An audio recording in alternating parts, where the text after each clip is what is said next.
बिस्मिल्लाहिर्रहमानिर्रहीम। Dear students, आज हम डिस्कस करेंगे tradition and individual talent. Dear students, question को डिटेल से डिस्कस करने से पहले आइए मेन पॉइंट्स को डिस्कस कर लेते हैं। Number 1 introduction, number 2 3 parts of the essay, मजमून के 3 हिस्से।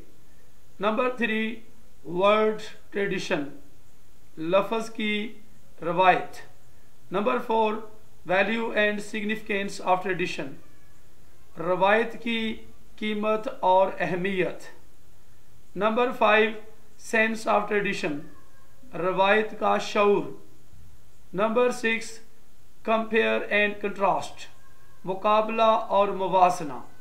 नंबर 7 क्रिटिसिज्म, तनकीद नगारी। नंबर 8 कंक्लूजन, अंजाम या इख्तिताम। डियर स्टूडेंट्स, आइए अब क्वेश्चन को डिटेल से डिस्कस करते हैं। Tradition and individual talent. Tradition रवायत या रस्म रवाज, और इनफरादी या ज़ाती काबिलियत या सलाहियत।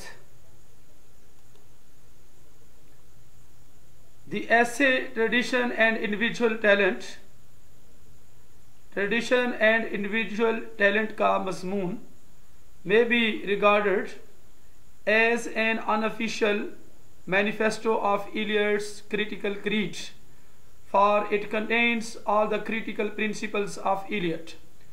The essay tradition and individual talent, tradition और individual talent का मज़मून may be regarded, हो सकता है कि समझा जाए, एज एन अनऑफिशियल मैनिफेस्टो, एक गैर सरकारी मंशूर के तौर पर, of Eliot's critical creed, Eliot के तनकीदी अकीदा का, फॉर इट कंटेन्स, क्योंकि ये रखता है, all the critical principles of Eliot, Eliot के तमाम तनकीदी असूल रखता है।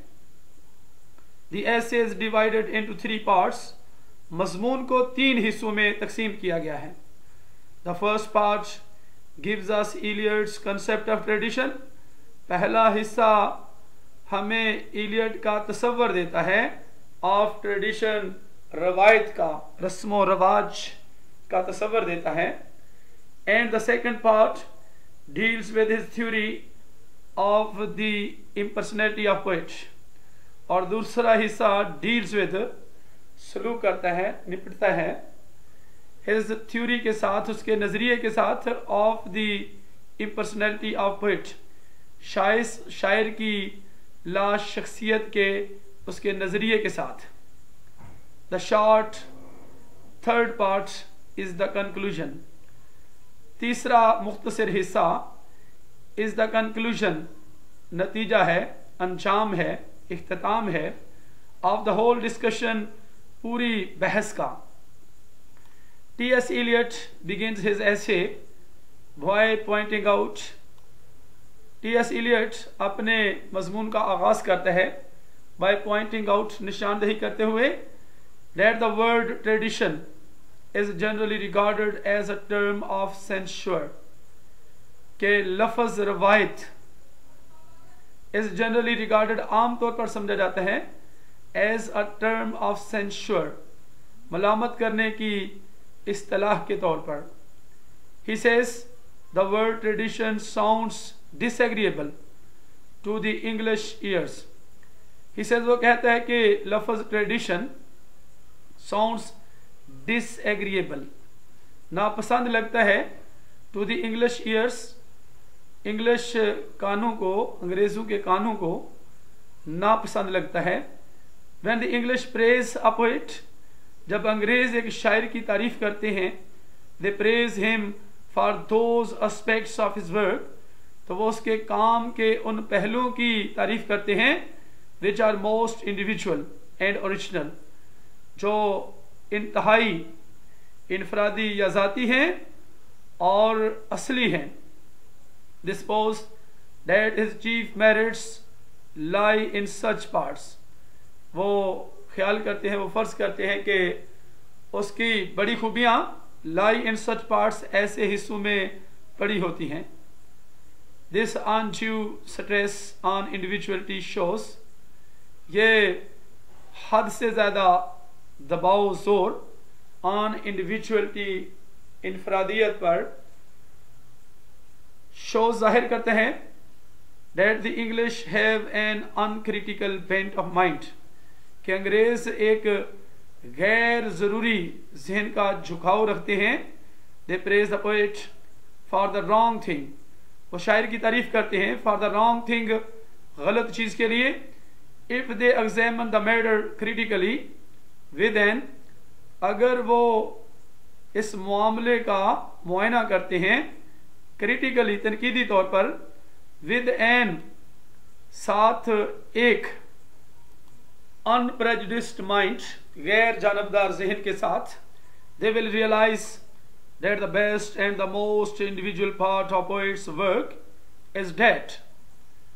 दे विल रियलाइज, तो वो महसूस करेंगे, उनको एहसास होगा, that the best and the most individual part, के बेहतरीन, सबसे बेहतरीन और सबसे ज़्यादा इनफरादी हिस्सा ऑफ अ पोएट्स वर्क, शायर के काम का, इस डेट है, which shows the maximum influence of the writers of the past, जो जाहिर करता है द मैक्सिमम इन्फ्लुएंस, ज़्यादा से ज़्यादा असर, of the writers of the past, माजी के मुसन्नफीन का.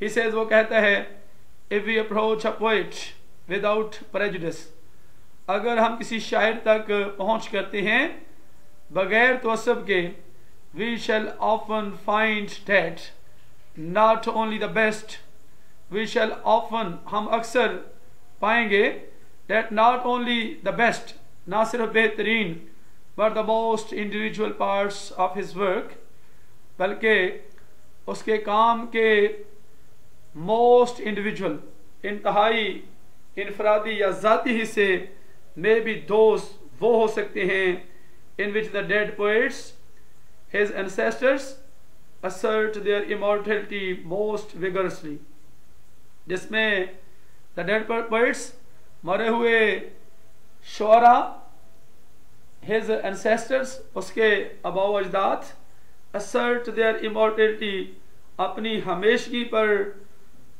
दावे से कहते हैं, मोस्ट विगरसली, बड़ी ताकत के साथ, बड़े जोर से कहते हैं. After this Eliot comes to the consideration of the value and significance of tradition, इसके बाद इलियड्स आता है to the consideration, गौर व फिक्र की तरफ, of the value and significance of tradition, रवायत की कीमत और अहमियत की तरफ आता है. According to इलियड के मुताबिक, tradition does not mean a blind adherence to the ways of the past, रवायत does not mean का मतलब नहीं है अब ब्लाइंड एडहेरेंस के, ब्लाइंड तौर पर अंधाधुंध साबित कदमी की जाए, इस्तक़लाल रखा जाए, to the ways of the past, माजी के तौर तरीकों से. This would be mere slavish imitation, ये महज गुलामाना नकल हो सकती है, a mere repetition of what has already been achieved, महज तकरार हो सकती है, of what has already been achieved, जो पहले हासिल किया गया है. He believes that, वो यकीन रखता है कि novelty is better than repetition, के अनोखी बात या नई बात तकरार से बेहतर है. He says, वो कहता है, that tradition in the sense of passive repetition, के रस्म व रवाज या रवायत, in the sense of passive repetition, सुस्त तकरार के लिहाज से, as to be discouraged, हौसला शिकनी करनी चाहिए. For Eliot, tradition is a matter of much wider significance. Eliot के लिए रवायत is a matter, एक मामला है, of much wider, ज़्यादा वसी पैमाने पर अहमियत का. He says that tradition in the true sense of the term, cannot be inherited. वो कहते हैं कि रवायत in the true sense सच्चे एहसास के साथ, सच्चे शऊर के साथ of the term इस्तिलाह के cannot be inherited, मरूसी तौर पर हासिल नहीं किया जा सकता. It can only be obtained by hard labor. इसे सिर्फ सख्त मेहनत या मुशक्कत से हासिल किया जा सकता है. This labor is a labor of knowing the past writers. ये मुशक्कत, ये मेहनत, मुशक्कत है, मेहनत है of knowing the past writers, माजी के मुसन्नफीन के बारे में जानने की. It is the critical labor of knowing, ये तनकीदी मेहनत या मुशक्कत है of knowing, जानने की, what is good and useful in the past, के माजी में क्या अच्छा और मुफीद है. Tradition can be obtained only by those, रवायत को सिर्फ वही लोग इस्तेमाल कर सकते हैं who have the historical sense, जो तारीखी शऊर रखते हैं. The historical sense involves a perception. तारीखी शऊर एहसास पर मुश्तमिल होता है. Not only of the pastness of the past, ना सिर्फ माजी के गुजरे हुए ज़माने की, but also of its presence, बल्कि इसकी मौजूदगी की भी. One who has the historic sense, वो आदमी जो तारीखी शऊर रखता है, feels, महसूस करता है that the whole of the literature of Europe, कि यूरोप का पूरा literature from Homer down to his own day, Homer से लेकर उसके अपने दिन तक, including the literature of his own country, उसके अपने मुल्क के लिटरेचर समेत, forms one continuous literary tradition, forms one continuous, एक मुसलसल, एक लगातार बनाता है लिटरेरी अदबी ट्रेडिशन, रवायत. He thinks that the past exists in the present, वो ख्याल करता है कि माजी मौजूद होता है in the present, हाल में, and both the past and the present form one simultaneous order, और दोनों माजी और हाल बनाते हैं, तश्कील देते हैं one simultaneous order, एक ही वक्त में साथ साथ एक तरतीब बनाते हैं. This historical sense is the sense of the timeless and the temporal. ये तारीखी शऊर is the sense of timeless, लाज़मा या बेवक्त, और दुनियावी या वक्ती शऊर है. Together, इकट्ठे, मिलाकर. According to Eliot के मुताबिक, it is this historic sense, यही तारीखी शऊर है, which makes a writer traditional, जो एक मुसन्नफ को रवायती बनाता है. A writer with the sense of tradition as fully conscious of his own generation, एक मुसन्नफ with the sense of tradition, रवायत के शऊर के साथ, is fully conscious, पूरी तरह से बाखबर है of his own generation, अपनी नस्ल से. His place in the, उसका मकाम, उसकी जगह, in the में, present में, हाल में, but at the same time he is also acutely conscious of his relationship, लेकिन at the same time उसी वक्त he is also acutely conscious, वो सख्ती से conscious होता है, बाखबर होता है of his relationship, अपने तअल्लुक़ से, with the writers of the past, माजी के मुसन्नफीन के साथ. In short, al-mukhtasir, the sense of tradition implies, रवायत के शऊर का मतलब है, मफहूम है, a recognition of the continuity of literature, अदब के लगातार, अदब की लगातार होने की पहचान.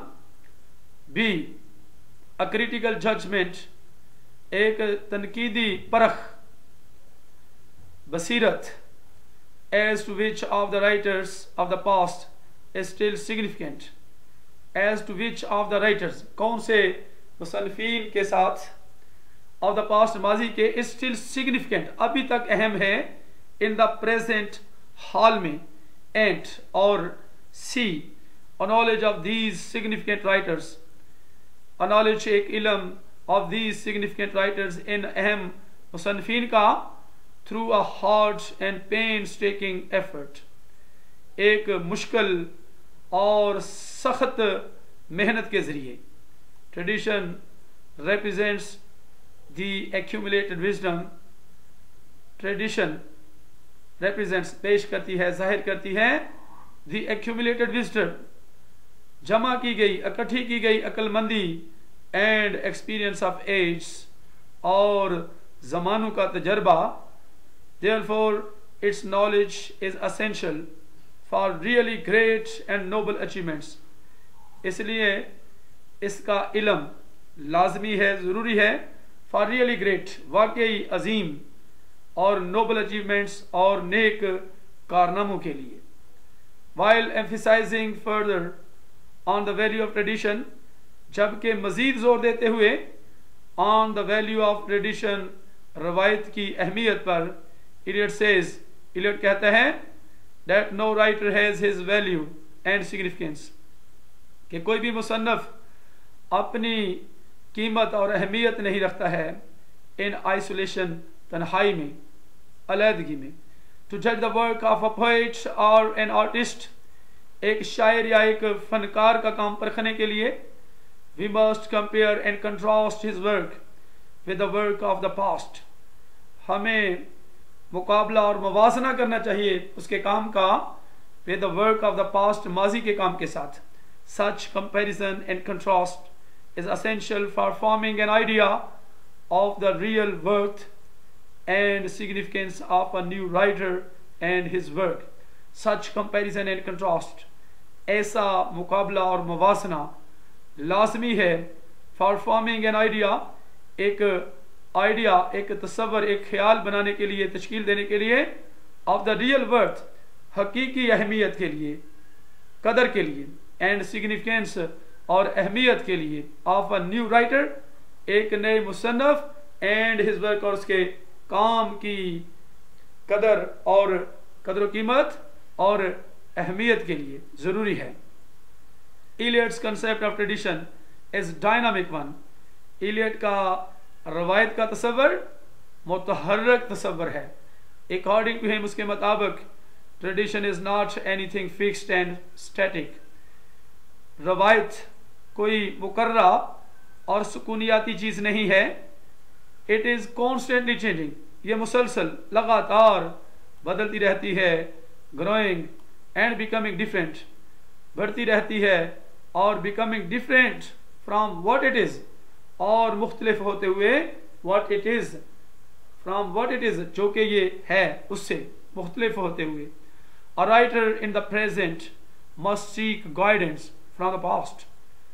हाल में, मौजूदा वक्त में एक मुसन्नफ must seek guidance, मतलब लाजमी तौर पर रहनुमाई तलाश कर सकता है from the past, माजी से, यानी उसे लाजमी तौर पर माजी से रहनुमाई हासिल करनी चाहिए. However, ताहम, he must try to conform to the literary tradition. उसे कोशिश करनी चाहिए अदबी रवायत के मुताबिक होने की.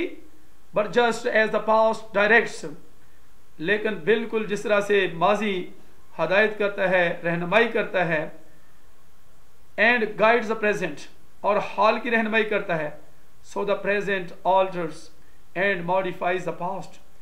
इसलिए हाल alters, बदल देता है और दुरुस्त करता है the past, माजी को. When a new work of art is created, जब आर्ट का एक काम पैदा किया जाता है, if it is really new and original, अगर ये वाकई नया है और असली है, the whole literary tradition is modified, तो पूरी अदबी रवायत दुरुस्त हो जाती है. though very slightly, अगरचे बहुत थोड़ी सी, जरा सी. Eliot says that the relationship between the past and the present is not one-sided. Eliot कहता है कि माजी और हाल के दरमियान तअल्लुक is not one-sided, एक तरफा नहीं है. It is a reciprocal relationship. ये बाहमी तअल्लुक है. The past directs the present, and the past माजी डायरेक्ट्स हदायत करता है प्रेजेंट की, हाल की डायरेक्ट करता है, राह दिखाता है। The past directs the present, माजी हाल की राह दिखाता है, डायरेक्ट्स राह दिखाता है। And it itself is modified, ये बजाते खुद दुरुस्त हो जाता है। And altered by the present, और हाल से बदल जाता है। इलियट कहता है the existing monuments form an ideal order among themselves. The existing monuments, मौजूदा यादगारें फॉर्म बनाती हैं एक मसाली ऑर्डर, तरतीब अमंग देमसेल्व्स, अपने दरमियान में, which is modified by the introduction of the new work of art among them, which is modified, जो दुरुस्त हो जाती है by the introduction, तारफ से, of the new work of art, art के नए काम के तारफ से, among them, उनके दरमियान। the existing order is complete, मौजूदा तरतीब मुकम्मल है, before the new work arrives, नए काम के पहुंचने से पहले। with the introduction of new work, नए काम के तारफ के साथ, the whole existing order must be, पूरी मौजूदा तरतीब must be, लाजमी तौर पर होनी चाहिए, though very slightly altered, अगरचे बहुत थोड़ी सी बदली हुई।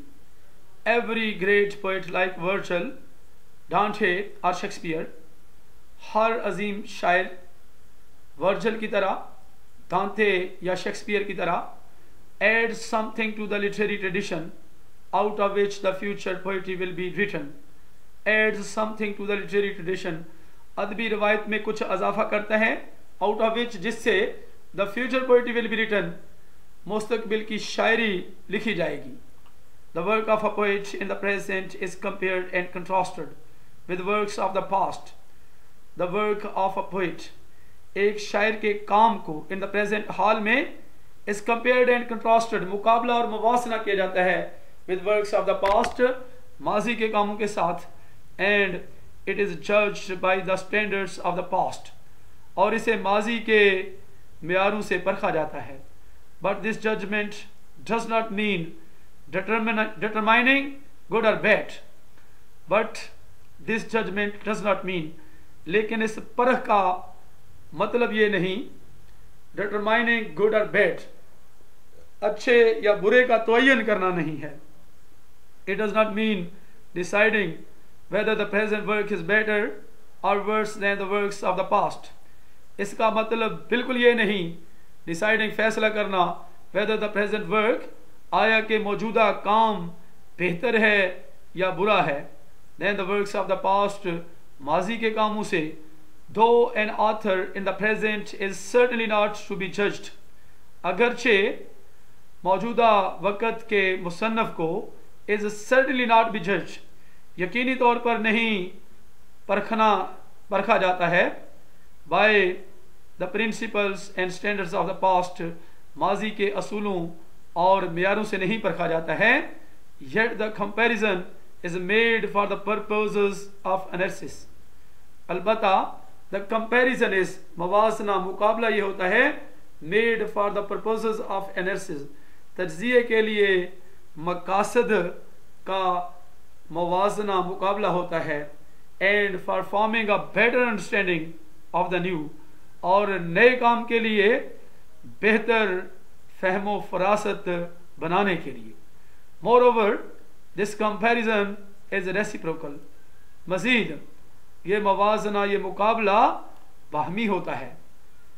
the past helps us to understand the present, माजी हमारी मदद करता है हाल को समझने में, and in the same way it shows light on the past, और इसी तरह से it throws light, ये रोशनी डालता है on the past, माजी पर।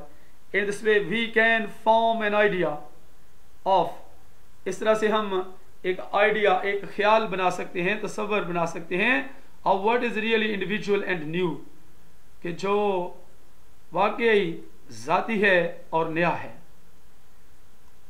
Now Eliot explains further what he means by the sense of tradition.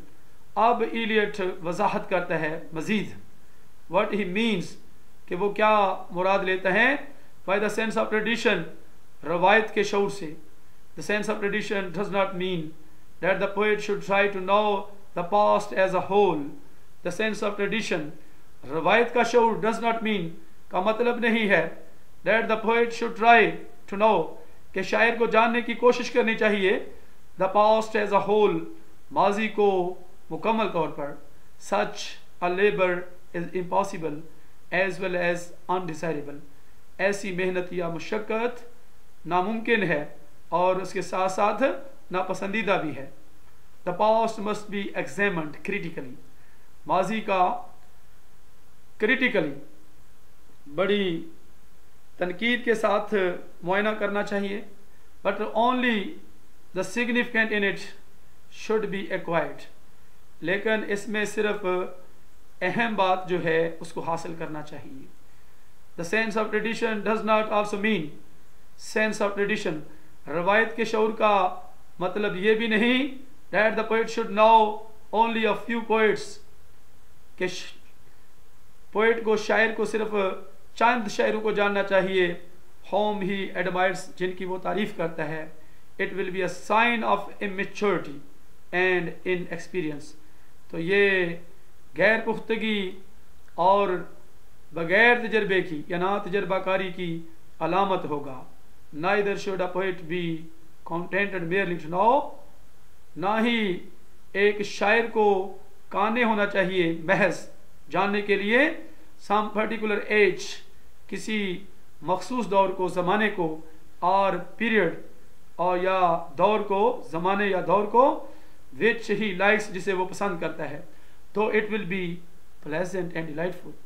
अगरचे ये खुशगवार और दिलकश होगा, yet it will not constitute a sense of tradition. अलबत्ता ये रवायत के एहसास या शौर को मुकर्रर नहीं करेगा. A sense of tradition in the real sense means, a sense of tradition रवायत के शौर का in the real sense हकीकी एहसास में, समझबूझ में मतलब है consciousness of the main current, शौर या आगाही, बड़े बहाव की आगाही, which does not all flow invariably, जो मुकम्मल तौर पर हमेशा नहीं बहता, through the most distinguished reputations, most distinguished, इंतहाई मुमताज शोहरतों में से नहीं बहता.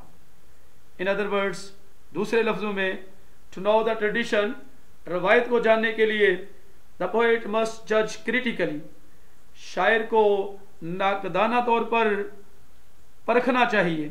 What are the main trends, के बड़े रुझानात क्या हैं, and what are, और क्या हैं, incidental or topical, आर्जी या मसाइल से मुतल्लक. He must possess the critical gift, उसे मालिक होना चाहिए तनकीदी तोहफे का, in measuring, पैमाइश करने में, मापने में. He must also realize, उसे ये भी एहसास करना चाहिए that the main literary trends are not determined by the great poets alone, के बड़े अदबी रुझानात are not determined, पुरअज़म नहीं है, by the, या तयन नहीं किया जाता है by the great poets alone, सिर्फ अजीम शायरों की तरफ से तयन नहीं किया जाता है. Smaller poets are also significant, छोटे, ज़्यादा छोटे शायर भी अहम हैं. They are not to be ignored at all, उन्हें बिल्कुल नज़रअंदाज नहीं करना है. The poet must also realize, शायर को यह भी एहसास करना चाहिए that art never improves, कि आर्ट कभी भी बेहतर नहीं होती, though its material never remains the same, अगरचे इसका मवाद कभी भी एक जैसा नहीं रहता है. The mind of Europe may change, हो सकता है कि यूरोप का जहन बदल, यानी यूरोप का जहन बदल सकता है. But this change does not mean that great writers like Shakespeare and Homer, इसका मतलब ये नहीं है कि अजीम मुसन्नफीन शेक्सपियर और होमर जैसे हैव ग्रोन आउटडेटेड हो गए हैं, फरसूदा हो गए हैं, पुराने हो गए हैं, एंड लॉस्ट देयर सिग्निफिकेंस, और अपनी अहमियत खो दी है. The great works of art never lose their significance. The great works of art के अजीम काम कभी भी अपनी अहमियत नहीं खोते हैं. For there is no qualitative improvement in art, क्योंकि देयर इज नो क्वालिटेटिव, कोई खासियत नहीं है बेहतरी की इन आर्ट में. देयर मे बी रिफाइनमेंट, शाइस्तगी, नज़ाकत या आरास्तगी हो सकती है, एंड डेवलपमेंट और तरक्की हो सकती है, but from the point of view, लेकिन नुक्ता नज़र से, ऑफ द आर्टिस्ट फनकार के नुक्ता नज़र से, देयर इज नो इम्प्रूवमेंट, कोई बेहतरी नहीं है. फॉर एग्जाम्पल, मिसाल के तौर पर, it is not correct to say, ये कहना ठीक नहीं है, that the art of Shakespeare is better, कि शेक्सपियर की आर्ट बेहतर है, and higher than that of Eliot, और ज़्यादा आला है इलियट से, इलियट की आर्ट से. Their works are of different kinds, उनके काम मुख्तलिफ अक़साम के हैं. For the material on which they worked was different, क्योंकि मवाद जिस पर उन्होंने काम किया मुख्तलिफ था. T.S. Eliot was conscious of the criticism. T.S. Eliot तनकीद नगारी के शऊर से, was conscious, तनकीद नगारी से आगाह था, बाखबर था. That would be made of his theory of tradition. That would be made, जिसे बनाया जाएगा, of his theory, उसका नजरिया, of tradition, रवायत का, जो उसकी रवायत का नजरिया होगी, बनेगी. His view of tradition required a ridiculous amount of erudition. His view of tradition, उसका रवायत का नुक्ता नज़र, required को ज़रूरत है, a ridiculous amount, एक मुज़हिका खेज मिकदार की, of erudition, लियाकत की मुज़हिका खेज मिकदार की ज़रूरत है. For there had been great poets, क्योंकि अजीम शायर रहे थे, who were not learnt, जो आलम फाजल नहीं थे, and further that too much learning kills sensibility, और मजीद ये कि बहुत ज़्यादा इल्म kills sensibility, अदराक को ख़त्म कर देता है. However, according to Eliot, ताहम इलियट के मुताबिक, knowledge does not merely mean bookish knowledge, इल्म का मतलब महज किताबी इल्म नहीं है, and the capacity for acquiring knowledge differs from person to person, and the capacity और सलाहियत for acquiring knowledge, इल्म हासिल करने की सलाहियत differs, मुख्तलिफ होती है, from person to person, एक शख्स से दूसरे शख्स तक. यानी हर शख्स की इल्म हासिल करने की सलाहियत मुख्तलिफ होती है. Some can absorb knowledge easily, कुछ इल्म को आसानी से जज़ब कर सकते हैं, while others must sweat for it, जबकि दूसरों को इसके लिए पसीना बहाना चाहिए. But he thinks, लेकिन वो ख्याल करता है, that it is the duty of every poet to acquire, कि यह हर शायर का फर्ज है, to acquire, हासिल करना,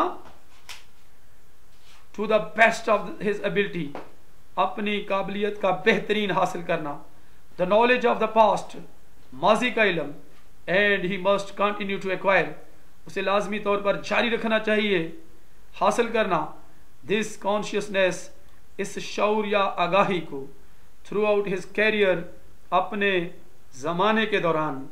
Such awareness of tradition sharpens poetic sensibility, ऐसी रवायत की आगाही sharpens, तेज कर देती है, poetic sensibility, शायराना अदराक को, and is indispensable for poetic creation, और शायराना तख्लीक के लिए लाजमी है.